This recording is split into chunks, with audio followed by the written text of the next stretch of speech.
Hey everybody, it's Romania Black. So, we are on episode 9 of Attack on Titan, Where the Left Arm Went. Ooh, which I'm assuming is talking about Aaron's arm, because we know where the leg went, and I'm curious where the left arm went. That's interesting. I'm assuming it's talking about Aaron regrowing his limbs after he seemingly has been inside a Titan. What's happening? I don't even know. I woke up this morning. This is like I had some days from work that rolled over from last year because of COVID, and so today's my last day off before I go back to work. So most of my reactions from here on in on the channel are probably going to be at night when I record. And so I was like, man, I woke up this morning. I'm like, it's my day off. What am I going to do? I'm going to watch Attack on Titan because I'm so curious. I want to know. There's so many questions going into this now that I'm surprised that we've had this revelation so soon. Not only that Aaron has been inside a Titan, maybe a Titan, who knows, but also that not only Mikasa and Armin know, but so do so many others. And that makes me a little worried in hindsight, because I'm like, we don't know if we can trust all these people. Like, yeah, we've been with them, but Jean doesn't like Aaron. So I could see Jean throwing Aaron under the bus because he wants to get away from him. But also, we don't know, how are they going to keep this a secret? What does this mean? Does Aaron even remember what happened to him? Is he going to try to piece things together? What's going on? And then we still have the remnants of this battle of Trost, because it says the battle for Trost is still ongoing in the title. So we're still trying to shut off the gate and keep the Titans out, and there's still the armored Titan to worry about. What's happened with the colossal Titan? He disappeared. What's going on? I don't feel easy even after the last two episodes. The last two episodes were satisfying knowing that Aaron is alive. But now we have more questions. And now I'm worried for Aaron all over again, because I'm like, Aaron, dude, you now have a huge target on you because of this whole Titan business. And I don't know how you're an exception to the rule. You're something new. And I don't know how the government and everybody's going to treat something new. So, I have questions. I have many questions. And going into this episode, I'm like, I don't know what's going to happen. But with that being said, I'm really, really excited to dive into this and see what happens. So, yeah, guys, without further ado, we are going to start episode 9 of Attack on Titan here in 5, 4, 3, 2, 1, and let's go.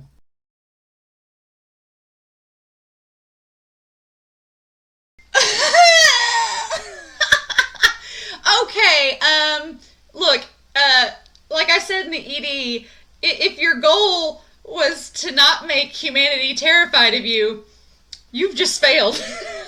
That is the most terrifying thing I've seen on this show so far. It raises so many questions. Okay, so many questions. It's like the more information we get about this whole Titan situation and Aaron, the more questions I have, because there's just it's like it's slowly coming together and things are slowly piecing together, but at the same time, while they're piecing together, there's just more questions being raised. So, oh my god. Okay, we need to go back through and talk about this episode, and I put it on silent. First of all, I love Levi so far. This is the most we've gotten out of Levi, and it's just a few quick scenes. It's so good, and I am totally on board with Levi's character right now. Let's go through this, because I'll be honest, what we saw from Levi in episode 4, when he was going through the parade, they're like, "You're as strong as a brigade," and he's like, "Shut up."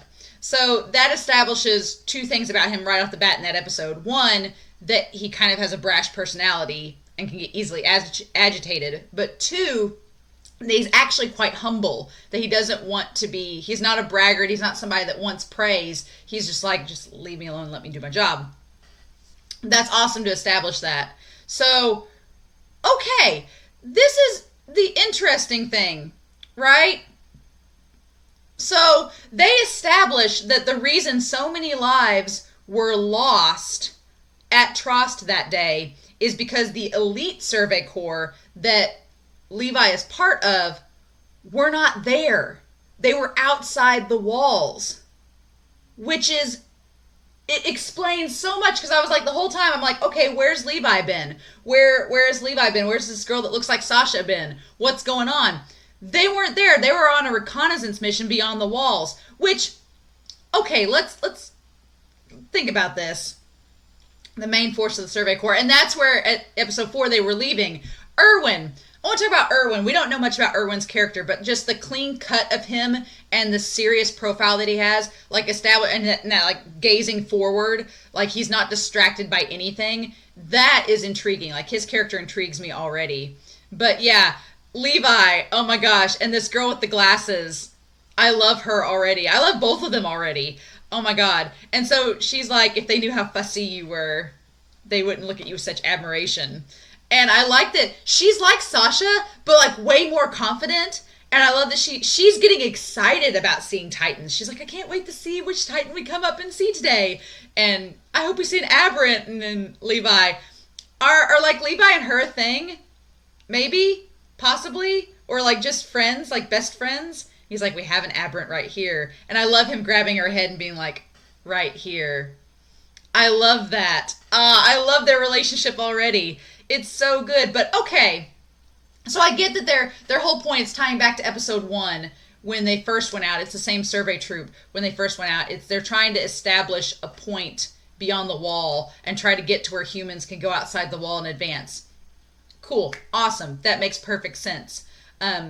The best that humanity has to offer goes, and the military genius within the ranks boosts their survival rate. So it's not like the best of the best are offered the military police position, but it's obvious from this group that not all of them take it. Some of them, like Aaron, want to stop the Titans, and they do stick around. Every excursion into Titan territory, what'd they say here, costs over 30% of their troops. So it's like every time they go out, they lose a third of their people, which is terrifying. The difference in strength between humans and Titans is that great. And so that already brings up so many questions, and like my tinfoil conspiracy hat is on, because, okay, if we go with the logic that the Colossal Titan and the Armored Titan are actually humans that can become Titans, and we saw at the end of this episode how that's possible, then here's the thing. It may, and also I want to talk about it may be the same person. It may not be two people. We'll talk about that. But if we're going by the logic that these giant Titans, the ones that can think and move more intelligently, if we're going by the logic that they're actual people, it seems awfully convenient that they chose the moment that the elite survey crew that would pose the biggest threat were out of the picture. They chose that moment to attack. And so I wonder, one, if this was all staged, that they conveniently waited for the elite survey corps to leave before they attacked Wall Rose, before they attacked Trost, which means there might be somebody on the inside with the intel that they were leaving. That's one. But two, the other thing is, if, oh my gosh, I'm losing my train of thought. If, one, it was all planned, but also, I've lost my other point. I've lost my other point. Damn it. I'll think of it here in a minute. But yeah, it all seems like it was staged. It was staged, the attack. I'm sure the other point I had is going to come to me. But yeah, so they waited until they left, and then when they came back, Levi and them helped out. And then I feel so bad for the guy getting eaten on by the Titan, and the Titan doesn't seem to even react. Doesn't even seem to know what's going on. He's just eating on him. And this guy, like, is monologuing, and the Titan doesn't even seem to care. Like, he doesn't even react. And then Levi, oh my god. Levi, dude, my dude, just, like, slaying Titans left and right. Like, his talent, it's a lot like Mikasa, which, like, he's just very, very strong. He's like, I'll take care of the left. And they're like, Captain. And he just whizzes off and does his thing. And I love that this girl, whatever her name is, we don't know yet, this girl just zooming around, like, distracting the Titans. And she's just so jovial about it. She's like, oh, hey, I won't hurt you. And then leads them to her and then comes around and is like, oh, no, never mind. And then just smacks them. Like, girl.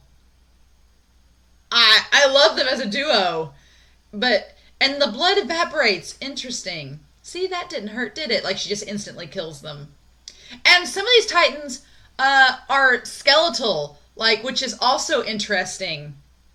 And Levi, the stupidest expressions.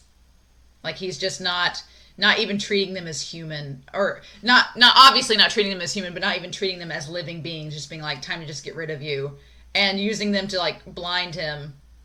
Interesting. So interesting. And here's the thing. The really cool thing in this scene is that he gets the blood of the Titan on his weapon and he calls it filthy. And for a second you think that Levi is maybe like kind of anal about that. Like he's like, oh, I have, it's just blood in general. But then when the soldier is bleeding and lifts the bloody hand, you look back on that part where he had the blood on his hand and he said it was filthy, but he instantly grabs the soldier's hand without hesitation.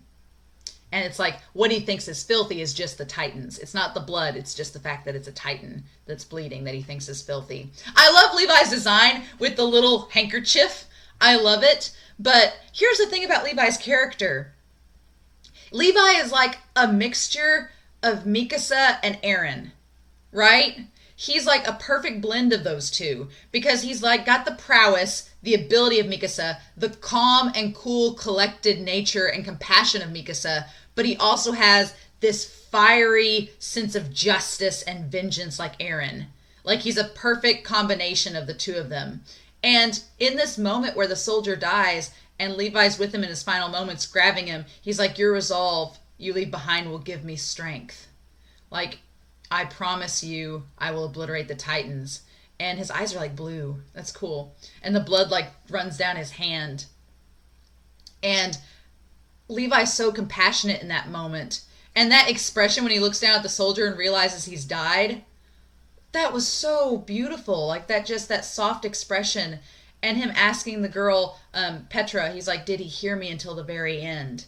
And she's like, yeah, I'm sure he did, because he looks so peaceful. Like that speaks volumes for Levi's character of how he is. Like he has this fiery will and wants to destroy the Titans, but he is compassionate to his troops, and as a leader, he's just, you can tell he's a captain for a reason. Like he has that drive and resolve, and that undercut. But also, I love Levi's character. He's just a good mixture of Mikasa and Eren, which is so fascinating. Which I wonder, so far we have not seen Eren and Levi's paths cross yet. That is going to be an interesting meeting. I thought going into this series that Levi and Eren would have met right off the bat, but I'm wondering, because Levi having this resolve to obliterate all the Titans, that's going to come in stark contrast to Eren, who can become a Titan, but Eren has this resolve to kill the Titans. So it's like, it's going to be interesting, to say the least, to see these two characters interact when they finally do, if they do. Hell, this whole series, they can never see each other. I don't even know. But I'm all on board with Levi's character already, and I really love him, like, already. And then just how he is as a leader, and he looks so disinterested the whole time as a character design. He looks disinterested, but he definitely cares about his troops and his fellow comrades, which is so fascinating. And then Erwin shows up to tell them that they're pulling back, so the wall may have fallen. Interesting. So yeah, we cut to Eren inside the belly of the beast, which is what I imagined it would be, just literally a belly where people are dissolving and dying and decaying. I cannot even imagine what that would be like. That's the most disgusting concept, of being in the belly of something slowly decaying with these dead bodies. Nope. And we don't get the actual moment that Armin, because here's the thing, at the end Armin bites himself to trigger this transformation, but we don't see what triggers it inside. So I'm wondering, in this moment it was all instinctual, him not wanting to die and him tapping into this power to escape. And I'm wondering, because it was instinctual and it was pure instinct, that he had the kind of perfected version of himself where he was in the muscle suit with the hair and everything. Like it was like the first time, like he was driven by pure emotion, and it was something positive, like wanting to save himself and his mother and things like that made him think of that. But then when he triggers it at the end, it's forced, and because it's forced, it's not as controlled, And that's what triggers the ghastly, monstrous, skeletal half version. And oh my god, Mikasa and Armin are in the rib cage. Ugh. We'll get to that. We'll get back to that. But yeah, I wondered how that was going to work.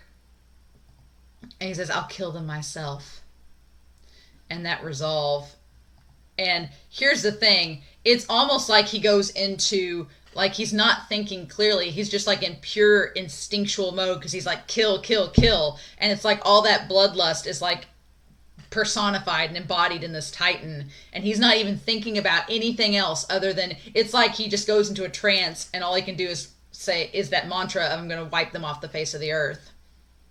Which, the sad thing in all of this is that him like saying I'm going to kill them all, he wasn't talking about humanity, he was talking about the Titans. And I wanted him in this whole showdown to say I want to kill Titans. You don't understand. I don't want to kill people. I am a person. I want to kill Titans. But of course, because this is something new that they have no clue what it is, they're freaked out. The soldiers, they're like thinking, oh god, this guy can turn into a Titan. And I'm not gonna lie, Armin, like Aaron's face, like Aaron just being half awake and just saying, I want to kill them all. And Armin's like, now's not the time to say that. Like, it's just, I can see where wires have been crossed. There's been some miscommunication. But Mikasa is like, nah, you ain't hurting my bro here. You guys got to go through me. So we have the information we can share so far. After the fall, their new objective is to prepare for the second operation to recapture Wall Maria by establishing supply points. Okay, so they're not outside the...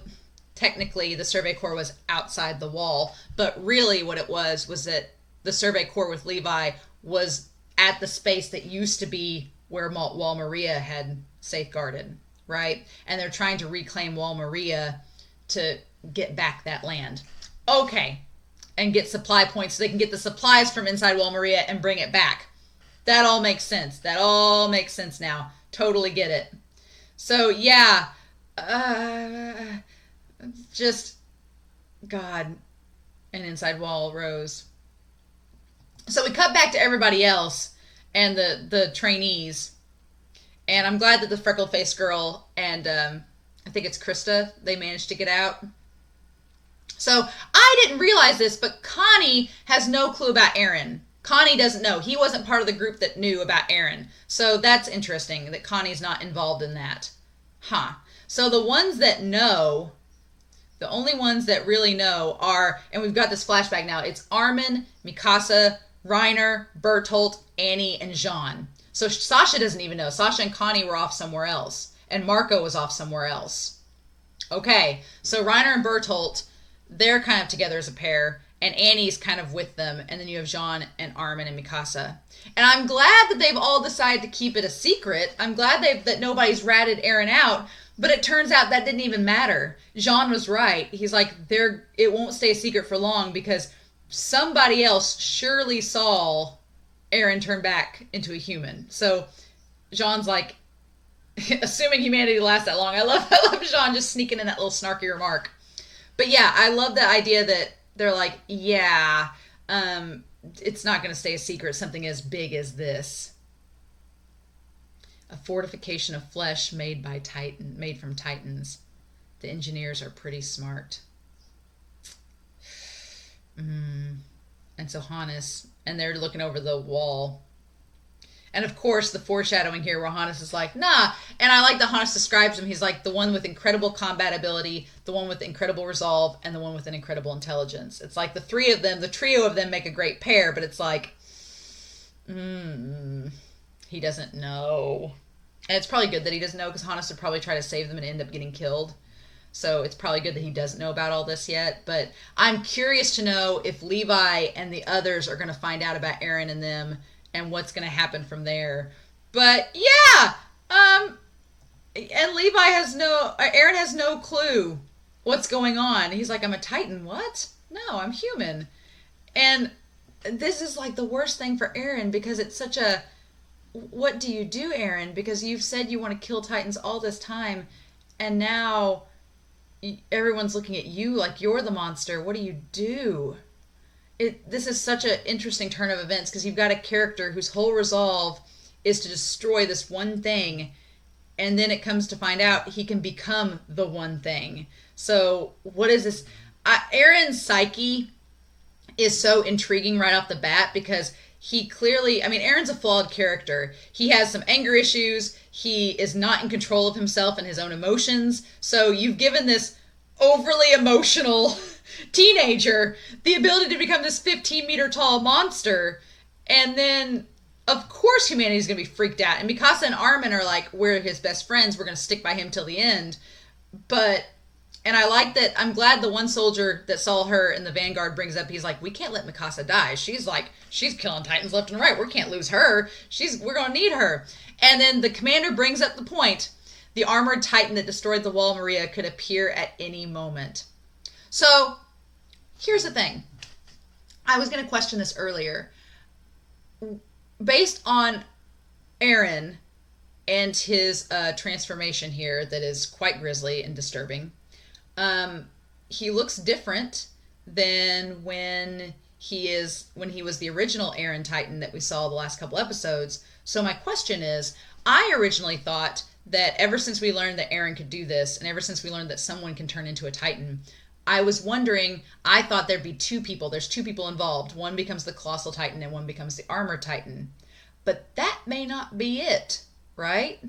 What if it's the same person? What if one person can become both the Colossal Titan and the Armored Titan, and it's just a matter of your mentality and what you focus on? Because Dr. Yeager says you need to learn to control this power. We're going to talk about that scene here in a minute. But he says you need to learn to control this power. So I'm wondering if you can control whatever this power is, can you alter your appearance as a Titan? Because the Armored Titan has kind of the muscular skeletal build like the Colossal Titan. He's just got a head full of hair, which is kind of spoilery because it's like, okay, so when you turn back into a human, are we going to need to look for a gray-haired man?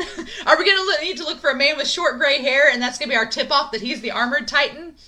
I just wonder if, to make himself bigger, if the same person has the ability to make himself huge to become the Colossal Titan and make himself smaller to become the Armored Titan, if it's the same person turning into both. And it would kind of make sense because 5 years ago in 845, when the Colossal Titan attacked, he didn't do anything. He didn't move. He literally just stood there and kicked the hole and then disappeared. That was it. That's all he did. So if this is a matter of conserving energy to become a Titan, because Eren, I'm assuming one of the reasons too that Eren can't turn into the full-fledged Titan he just was is because he's tired, he's fatigued. He literally just said, I can barely move. So he doesn't have the energy to turn back into the Titan he was, which is why he's kind of this half-formed monstrosity. That's my theory. So I wonder if the Colossal Titan didn't move around and do anything because it would use up a lot of energy. And so he knew he was going to need to become the Armored Titan to crush the wall in. So what he did was he just stayed stationary, kicked the wall in, turned back into a human, got inside Wall Maria, and then became the Armored Titan to batter down the wall, and then that was it. That's my theory. And then this time around, he did have to use energy as the Colossal Titan because Eren engaged with him. Eren made him move around and smash. He was going to smash the cannons anyway, but Eren made him move around and then attacked the back of his neck, which I wonder if he triggered, like, oh crap, I need to turn back into a human before this kid kills me, and then got out of there. And so he's conserving his energy before he becomes the Armored Titan again. That's my tinfoil hat theory. I could be wrong. It could be two guys. Could be two separate things. Could be something totally different. But I think my theory right now is that the Armored Titan and the Colossal Titan are the same person and that they're just conserving energy before they become the Armored Titan again. That's my theory.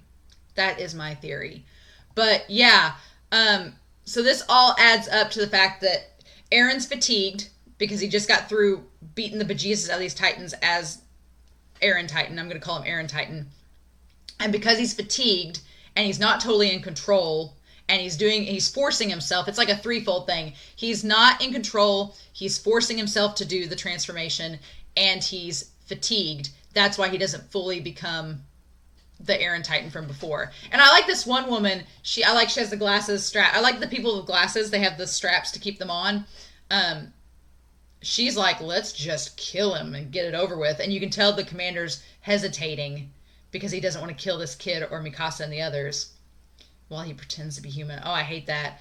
And I like that Mikasa and Armin, they're like, we're going to get you out of here. So, yeah. So Eren starts to piece things together, and he's like, that'd make me just like a Titan.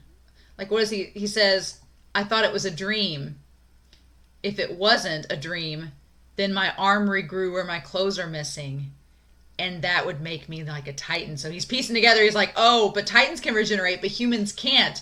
So it's like this coming together of conflict. He's like, that's impossible. Why? Why would I do that? Why is this happening? You know? Ugh. And he says he's a human. I'm like, what other answer did you expect?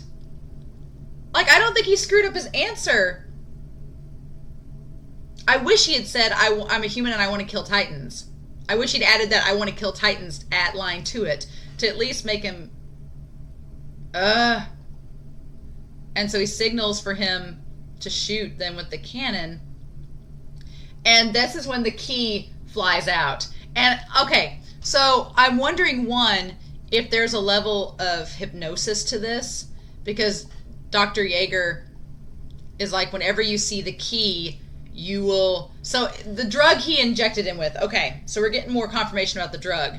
He says, never let go of this key, and that's what was tied around his hand. So he did meet up with Eren before...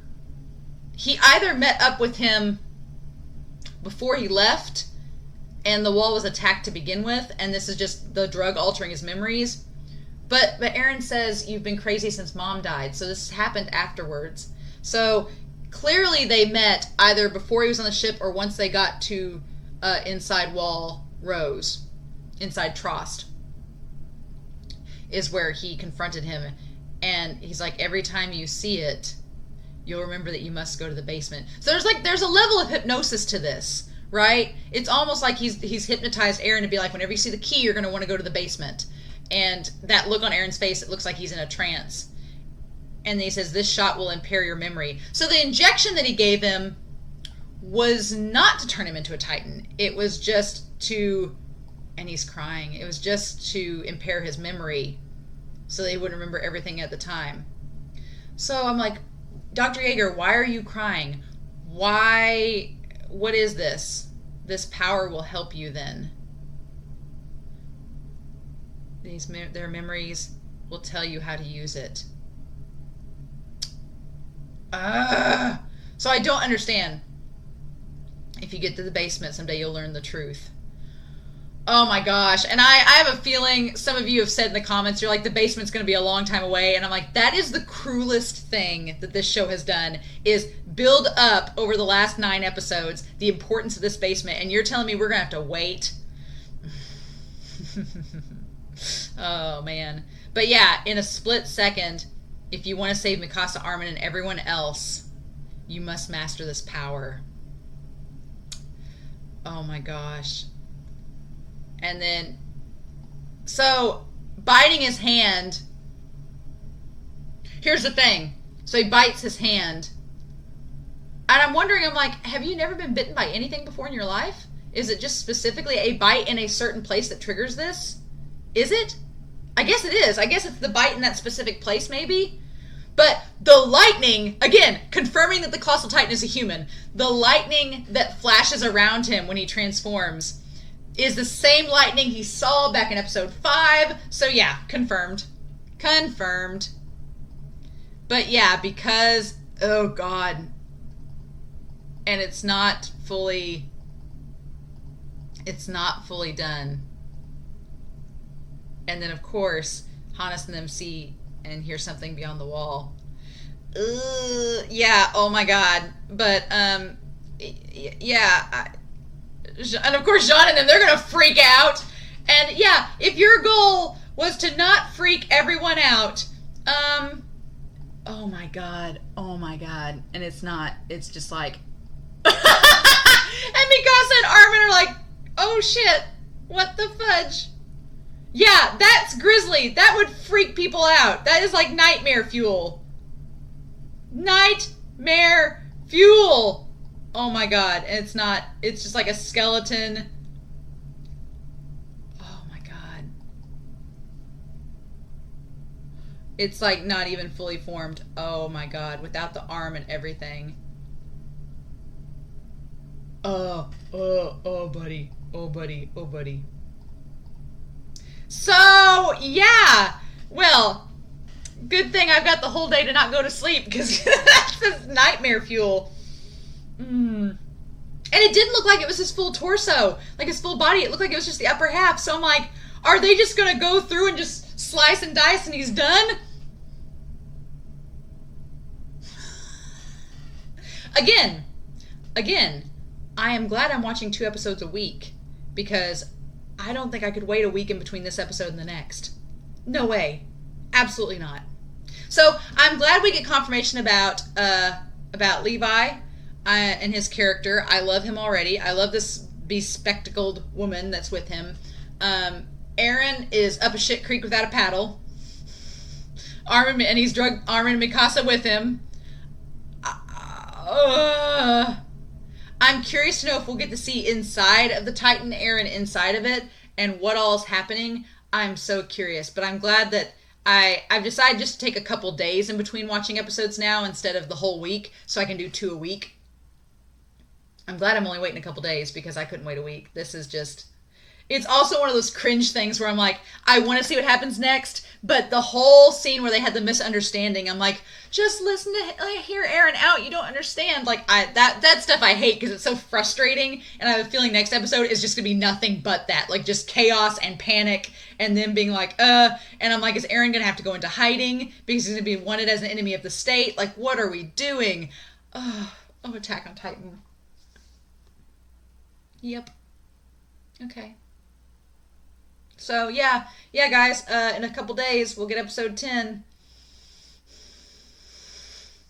In the meantime, thank you all so much for not spoiling me so far. You all have been the best. I really honestly love you all for letting me go into this blind and not knowing what's to come. But it's insane. So, I'm curious to hear your thoughts on what you thought when you first saw this episode.